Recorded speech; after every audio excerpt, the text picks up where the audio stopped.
Bonjour et bienvenue. Alors aujourd'hui, on a un défi. Un défi un peu particulier. Bonjour. La source du jour est minuscule. C'est 2 versets du livre d'Ésaïe, chapitre 42. C'est tout. C'est très court. Mais la question qu'il soulève, elle est immense.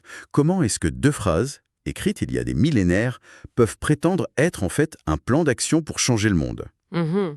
C'est ce qu'on va essayer de voir en décortiquant une promesse qui va de l'infiniment personnel à l'universel. Oui, et c'est un défi qui est passionnant, parce que ce texte est un vrai concentré. C'est presque explosif. Ah oui, Ça nous force à nous demander ce que c'est vraiment une vocation.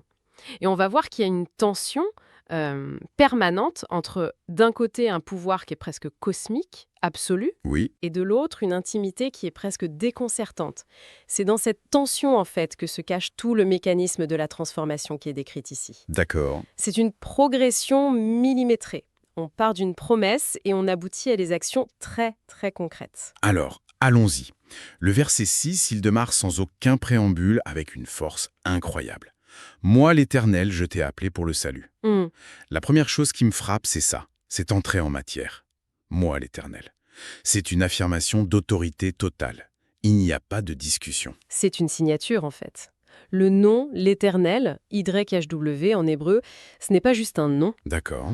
c'est une évocation de la constance, de la fidélité à travers le temps. Celui qui parle, c'est le Dieu de l'histoire, le Dieu de l'alliance. C'est une façon de dire, en gros, attention, ce qui va suivre, ce n'est pas une suggestion. Non. C'est ancré dans la nature même de la réalité. Et puis il y a ce mot « l'appel ». Ce n'est pas juste un « j'aimerais bien que tu fasses ça ». Non, c'est une mise à part, une consécration pour une tâche précise. Et cette tâche, c'est pour le salut. Alors là, c'est un mot qui est énorme, un peu un fourre-tout, non? On peut y mettre la justice, la libération, le bien-être. C'est une excellente question. Qu'est-ce que ça veut dire ici concrètement? Notre mot français « salut » est un peu restrictif. Le terme hébreu derrière, tzedek, est beaucoup plus riche. Ah oui, Il signifie à la fois la justice, la droiture, la justesse. Être appelé pour le tzedek, ce n'est pas seulement sauver des gens d'un danger, c'est être appelé pour restaurer un ordre juste, d'accord. pour réaligner le monde sur ce qu'il devrait être. C'est une mission de rectification du monde, rien de moins. Une mission de rectification du monde. D'accord. Pas de pression. Aucune. Et c'est là que le texte bascule, de manière complètement inattendue. Juste après cette déclaration de puissance cosmique, on lit « Et je te prendrai par la main, je te garderai ». Je suis frappé par le contraste. On passe d'une déclaration divine, presque impersonnelle, à un geste d'une tendresse, d'une proximité humaine. C'est bouleversant. Oui. Ça me paraît presque contradictoire. Et vous mettez le doigt sur le cœur du réacteur théologique de ce passage. Ce n'est pas une contradiction, c'est une révélation. C'est-à-dire? Le texte nous dit quelque chose de fondamental sur la nature de ce pouvoir divin. Il ne s'exerce pas par la force brute ou par un décret distant. Non. Il s'exerce à travers la relation. Le geste de prendre la main, c'est le geste du parent qui guide son enfant, du compagnon qui soutient l'autre. C'est l'affirmation que cette mission titanesque de rectifier le monde, on ne peut pas l'accomplir seul. Donc cette promesse de soutien, ce n'est pas un bonus? C'est pas une petite tape dans le dos pour encourager? Non, pas du tout. C'est la condition sine qua non de la mission. Sans cette main qui tient, l'appel est juste irréalisable. Précisément. Je te garderai renforce encore ça. Le verbe ici, il évoque l'idée de façonner, de préserver, comme un artisan qui protège son œuvre. L'appelé n'est pas un simple outil qu'on utilise et qu'on jette. Il est protégé, il est accompagné, et c'est cette protection qui lui donne la capacité d'agir. Toute la suite du texte découle de ça. D'accord. L'action est rendue possible non pas par les compétences de l'appelé, mais par la fidélité de celui qui appelle. C'est très clair, le cadre est posé. Un appel, une mission, un soutien indéfectible. Et ensuite, la mission se précise. La fin du verset 6 dit Oui, « Et je t'établirai pour traiter alliance avec le peuple, pour être la lumière des nations. » Là, on a un double mouvement, une sorte de zoom puis de dézoom. c'est ça, c'est un élargissement en cercle concentrique. Analysons le premier cercle. Je t'établirai pour traiter alliance avec le peuple. C'est une formule qui est étrange. Oui, un peu. En général, on est un messager de l'alliance, mais ici le texte dit que l'appelé devient l'alliance. Ah, il est l'incarnation vivante du pacte, Exactement. entre le divin et la communauté. C'est un rôle de médiateur incarné. La personne est le traité, en quelque sorte. C'est une responsabilité écrasante. C'est une responsabilité totale. Mais souvenez-vous de la prémisse. Il est tenu par la main. Voilà, et c'est cette alliance restaurée avec le peuple qui devient la base pour le deuxième cercle, le plus large, pour être la lumière des nations. C'est là que la mission devient universelle. Elle ne se limite plus à un groupe. Elle s'adresse à l'humanité entière. L'image de la lumière des nations, elle est devenue très célèbre. Mais concrètement, qu'est-ce que c'est, cette lumière? C'est une connaissance? Un exemple moral? C'est tout ça à la fois. La lumière, dans ce contexte, elle s'oppose aux ténèbres. Bien sûr. Et les ténèbres, c'est l'ignorance, c'est l'oppression, le désespoir, l'injustice. La lumière, c'est donc ce qui expose, ce qui révèle, ce qui guide. Être une lumière, ce n'est pas juste briller passivement. C'est un acte. C'est une action. C'est apporter la clarté là où il y a confusion, l'espoir là où il y a désespoir. Et le texte ne nous laisse pas dans le flou, parce que le verset suivant, c'est littéralement le mode d'emploi de cette lumière. Ah oui, c'est vrai, on a cette grande image « être la lumière » et le verset 7, c'est comme s'il disait « Bon, voilà concrètement ce que ça veut dire. Première action. » C'est ça. Et ça commence très fort. Pour ouvrir les yeux des aveugles, l'image est folle. On est tout de suite dans une action quasi chirurgicale. On n'est plus dans la promesse, on est dans l'intervention. Et le lien logique est parfait. Que fait la lumière en premier lieu? Elle permet de voir. Ouvrir les yeux des aveugles, c'est la conséquence directe de l'arrivée de la lumière. Bien sûr. Et la métaphore, évidemment, est claire. Il ne s'agit pas seulement de guérir la cécité physique, il s'agit de guérir la cécité de l'esprit, de l'âme. C'est-à-dire l'ignorance et le fait de ne pas voir la réalité en face. Exactement. C'est l'incapacité à percevoir la vérité, que ce soit une vérité spirituelle, morale ou même sociale. Pensez à une société qui est aveugle à ses propres injustices. Ouvrir les yeux des aveugles, dans ce contexte, c'est un acte profondément subversif. C'est forcer les gens à voir ce qu'ils ne veulent pas voir. C'est une mission d'éveil des consciences. D'accord. Donc, première étape, la prise de conscience. Voir les choses. Et la suite logique, c'est l'action.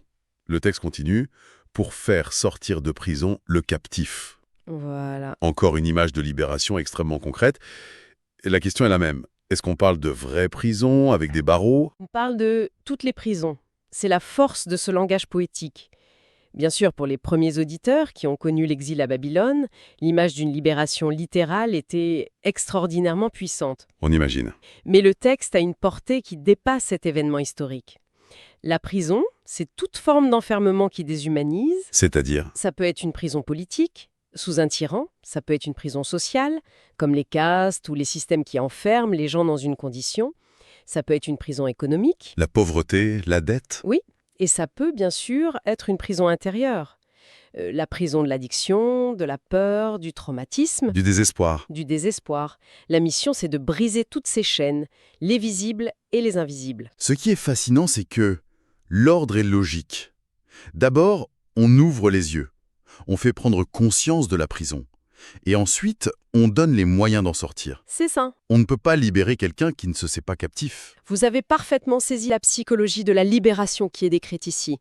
La prise de conscience précède l'émancipation. Et le texte ne s'arrête pas là.